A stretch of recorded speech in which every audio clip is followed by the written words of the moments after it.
பிரைசலா மத்தேயு 17வது அதிகாரம் வசனங்கள் 20-21. அதற்கு இயேசு, உங்கள் அவிசுவாசத்தினாலேதான். கடுகு விதையளவு விசுவாசம் உங்களுக்கு இருந்தால் நீங்கள் மலையை பார்த்து இவ்விடம் விட்டு போ என்று சொல்ல அது அப்புறம் போகும். உங்களால் கூடாத காரியம் ஒன்றுமிராது என்று மெய்யாகவே உங்களுக்கு சொல்கிறேன். இந்த ஜாதி பிசாசு ஜெபத்தினாலும் உபவாசத்தினாலுமே அன்றி மற்ற எந்த விதத்தினாலும் புறப்பட்டு போகாது என்றார். ஸோ இந்த வார்த்தைகளை ஏசப்பா சீஷர்களை பார்த்து சொல்கிறார். அவங்களால ஒரு பிசாசை விரட்ட முடியல. ஸோ அது ஏன் கேட்கும் பொழுது உங்களுடைய அவிசுவாசம் தான் அதற்கு காரணம் அப்படின்றாரு.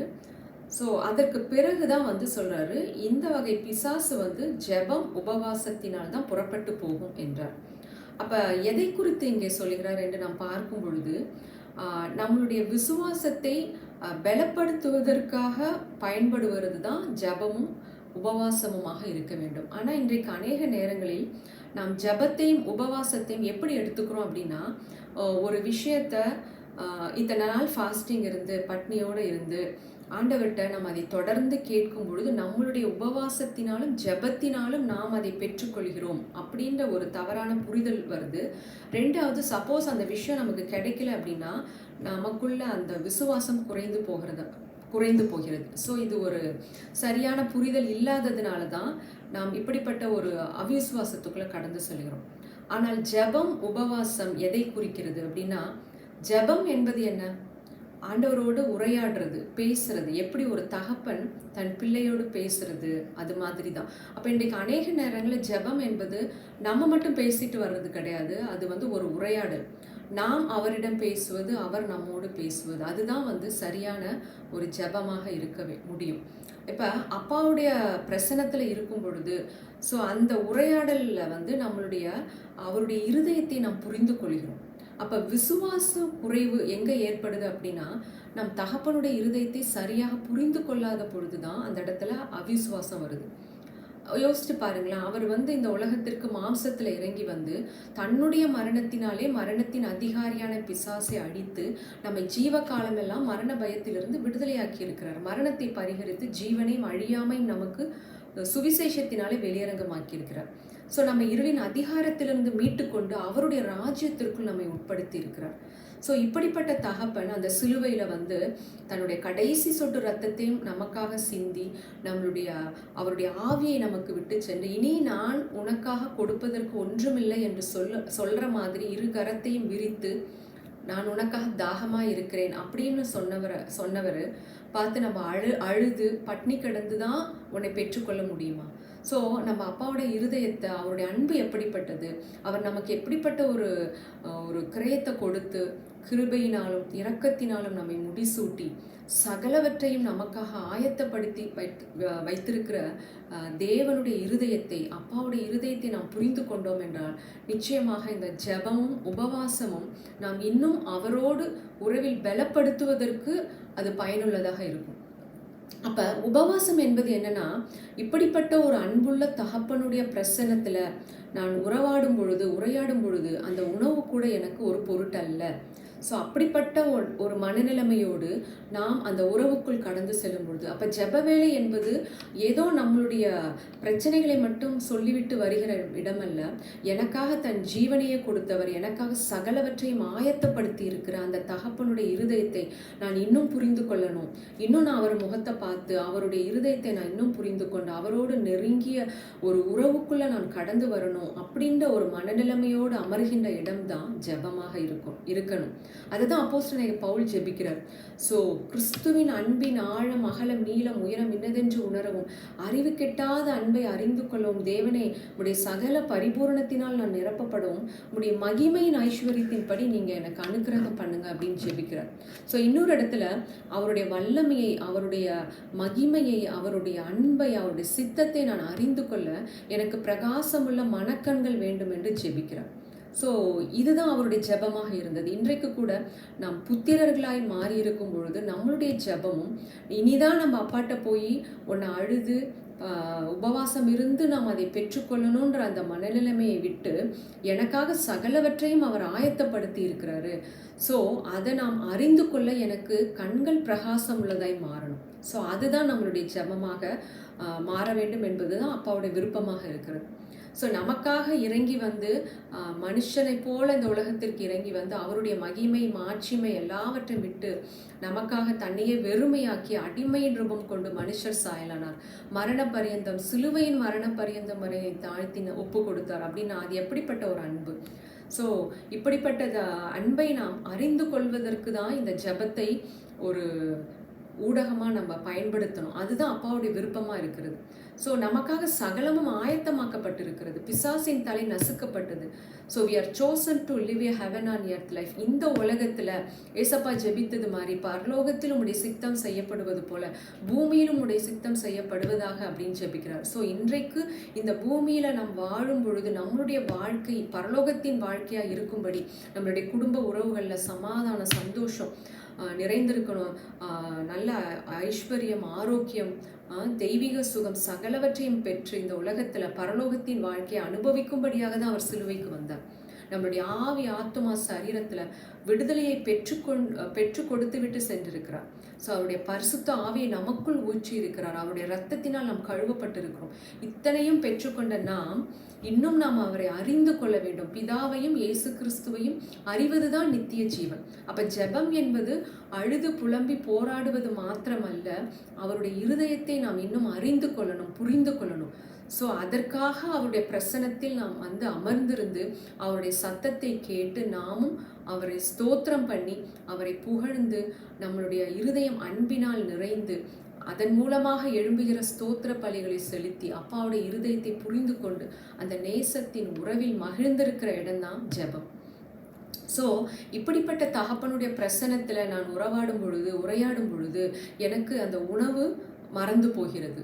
ஸோ உணவையும் மறந்து நான் அப்பாவுடைய பிரசன்னத்தில் அமர்ந்திருந்து அவருடைய அன்பின் ஆழத்தை நான் அறிந்து கொள்ள ஆசைப்பட்டு அவரிடத்தில் நான் வந்து அமருகிற நேரம் தான் ஜெப நேரம். ஸோ இப்படிப்பட்ட ஒரு புரிதலோடு நாம் ஜெபத்திற்குள் கடந்து செல்லும் பொழுது நிச்சயமாக அந்த விசுவாசத்தில் நாம் பலப்படுகிறோம். ஸோ எங்கள் அப்பா சகலத்தையும் முடிச்சிருக்கிறாரு, நான் கேட்டேன்னா நிச்சயமாக அதை கொடுப்பாருன்ற அந்த ஒரு விசுவாசத்தோடு நாம் ஜெபிக்கும் பொழுது அல்லது வந்து பிசாசுகளை நாம் துரத்தும் பொழுது நிச்சயமாக அது வந்து நமக்கு கீழ்ப்படியும். ஸோ இப்படிப்பட்ட ஒரு ஜெபத்தை தான் ஆண்டவராக இயேசு கிறிஸ்து வந்து லாசருவை எழுப்பும் பொழுது அந்த ஜெபத்தை பண்றார். அதாவது யோவான் 11:41-42 அவர் சொல்றாரு, அப்பொழுது மரித்தவன் வைக்கப்பட்ட இடத்தில் இருந்த கல்லை எடுத்து போட்டார்கள். இயேசு தம்முடைய கண்களை ஏறெடுத்து ஜெபிக்கிறார். எப்படி ஜெபிக்கிறார் பாருங்களேன். பிதாவே, நீர் எனக்கு செவி கொடுத்தபடியினால் உம்மை ஸ்தோத்தரிக்கிறேன்.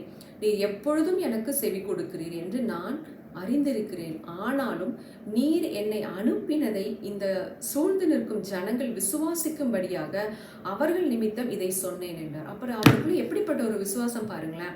பிதாவை நோக்கி சொல்ல, நீங்க எனக்கு செவி கொடுக்கிறபடியினால் உம்மை நான் ஸ்தோத்தரிக்கிறேன். அப்ப ஜெபம் என்றால் நம்முடைய இருதயத்திலிருந்து ஸ்தோத்திரமும் துதியும் நன்றி கலந்த ஒரு அன்பு நிறைந்த துதி தான் வரணும். அதுதான் இங்கே ஜெபமாக இருக்குது. எப்போ அப்படி வரும் அப்படின்னா, அவரை நாம் அறிந்து கொள்கிற அறிவில் வளர்ந்து பெருகி இருக்கும் பொழுது நிச்சயமாக எங்கள் அப்பா எனக்கு செவி கொடுப்பாருன்ற அந்த விசுவாசத்தோடு இங்கே ஜெபிக்கிறார் பாருங்களேன். ஸோ எனக்கு தெரியும் நீங்கள் என்னுடைய ஜெபத்துக்கு செவி கொடுப்பீங்க. ஆனால் நான் ஏன் இதை கேட்குறேன் அப்படின்னா, சுற்றி இருக்கிற ஜனங்கள் விசுவாசிக்கும்படி நான் இதை கேட்கிறேன் என்கிறார். ஸோ நாமும் கூட நம்மளுடைய மூத்த சகோதரன் இயேசு கிறிஸ்து என்றால் நமக்கும் இதே விசுவாசம் நம்முடைய இருதயத்தில் நிலைத்து நிற்கணும். ஸோ நம்ம தேவையெல்லாம் வந்து அப்பா நமக்கு சகலத்தையும் ஆயத்தம் பண்ணியிருக்கிறாரு. ஸோ நான் அதை அறிந்து கொள்ளணும், புரிந்து கொள்ளணும். இந்த வாழ்க்கை பரலோகமாக மாறும்படியாகத்தான் அவர் இறங்கி வந்து அந்த நரகத்தை அவர் அனுபவித்து மரணத்தின் வழிகள் ஊடுருவ தன்னை ஒப்பு கொடுத்து விட்டு சென்றார். ஸோ அவர் மரண வழிகளை அனுபவித்து அதை ருசி பார்த்த பிறகு நான் அதை ருசி பார்க்க தேவையில்லை. அவர் மரணத்தை ருசி பார்த்ததினால், அவர் உயிரோடு எழுந்ததினால் அதன் மூலம் கிடைத்த வெற்றியை, விடுதலையை, வல்லமையை, வெளிச்சத்தை, அந்த அன்பை, அந்த ஜீவனை என் வாழ்க்கையில் நான் ருசி பார்க்கணும். ஸோ இதையெல்லாம் நான் அனுபவிக்கணும் அப்படின்னா அவரை அறிந்து கொள்கிற அறிவில் நான் வளர்ந்து பெருகணும். அதுக்கு தான் இந்த ஜெபமும் உபவாசமும். ஸோ இப்படிப்பட்ட ஒரு மனநிலைமையில அவருடைய ப்ரெசன்ஸில் அமர்ந்திருந்து அவருடைய முகத்தை பார்க்க ஆசைப்படணும், அவருடைய சத்தத்தை கேட்க நாம் விரும்பும் பொழுது நிச்சயமாக இந்த ஜெபமும் உபவாசமும் நம்மை வந்து விசுவாசத்தின் ஆழத்திற்குள் கூட்டிட்டு போகும். அப்ப நம்மளுடைய வார்த்தைகளில் வல்லமை புறப்படும், பிசாசுகள் ஓடும், வியாதிகள் சுகமாகும், மரித்த சடலங்களை நாம் உயிரோடு எழுப்ப முடியும்.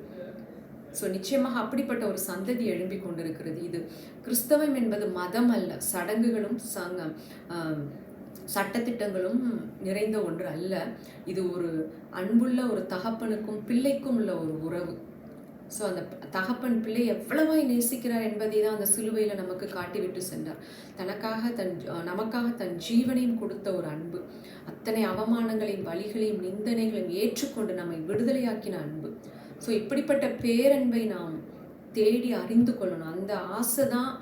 அந்த ஆசையோடு எழும்புறது தான் ஜெபம். ஸோ அப்பாவுடைய இருதயத்தின் அன்பை நாம் அறிந்து கொள்ளும் பொழுது நம் இருதயம் எப்பொழுதும் நன்றியோடு அவரை துதித்து கொண்டே இருக்கும், ஸ்தோத்தரித்து கொண்டே இருக்கும் பொழுது நிச்சயமாக நாம் அந்த விசுவாசத்தில் பலப்பட்டு எந்த பிரச்சனையை பார்த்தும் எந்த மலையை பார்த்தும் நீ புறப்பட்டு போ அப்படின்னு சொல்லும் பொழுது அது நமக்கு கீழ்ப்படியும்.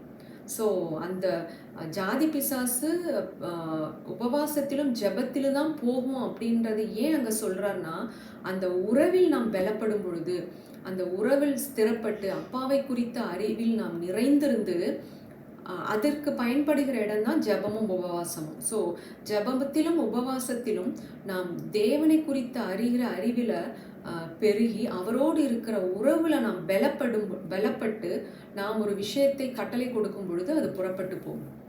ஸோ ஜெபம் உபவாசத்தை நம்ம ஒரு ஃபார்முலாவாக மாற்றிடக்கூடாது. ஸோ நம்ம இத்தனை நாள் உபவாசம் இருந்து அப்பாட்ட தொடர்ந்து இதை கேட்டுட்டே அழுது போராடி புலம்பி கேட்டுட்டே இருந்தால் இதை கொடுப்பாரு, அது பெற்றுக்கொண்ட பிறகு நம்ம மனநிலைமை எப்படி மாறிடும்னா, நான் உபவாசித்தேன், நான் ஜெபம் பண்ணேன், அதனால் இது கிடைச்சிது அப்படின்ற ஒரு மனநிலைமைக்குள்ளே அது மோசமான ஒரு மனநிலைமைக்குள்ளே நம்மளை கொண்டு போயிடும். இல்லைங்க, இதெல்லாம் அழுது புலம்பி பட்னி கிடந்து தான் நான் அதை கேட்கணும். இதை ஆல்ரெடி அப்பா எனக்கு கொடுத்துருக்கிறாரு. ஸோ இதை பெற்றுக்கொள்ளும்படியாக அவருடைய இருதயத்தை நான் புரிந்து கொள்ளும்படியாக நான் அவருடைய பிரசன்னத்தில் காத்திருந்து அவரோடு பேசுகிற ஒரு இடம் தான் ஜெபமாக இருக்கணும்.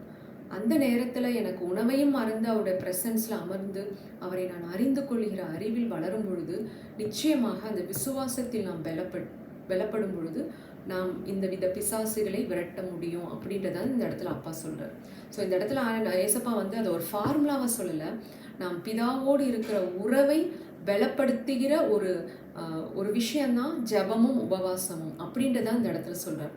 ஸோ நாம் அதை புரிந்து கொள்ளணும். அப்போ தகப்பனுடைய இருதயத்தை இன்னும் ஆழமாய் புரிந்து கொள்ளணுன்ற ஒரு ஆசையோடு அவருடைய ப்ரெசன்ஸ்க்கு ஓடி போய் உணவையும் மறந்து அவருடைய அன்பை அறிகிற இடத்தில் நாம் வரும் பொழுது அந்த இருதயத்தில் புரிந்து கொண்டு அந்த உறவுல நாம் பலப்படும் பொழுது நிச்சயமாக நாம் இந்த உலகத்தில் ஒரு வெற்றியுள்ள வாழ்க்கையை வாழ முடியும். பிசாசுகளை விரட்ட முடியும் இயேசுவின் நாமத்தினால், வியாதிகளை சுகமாக்க முடியும்.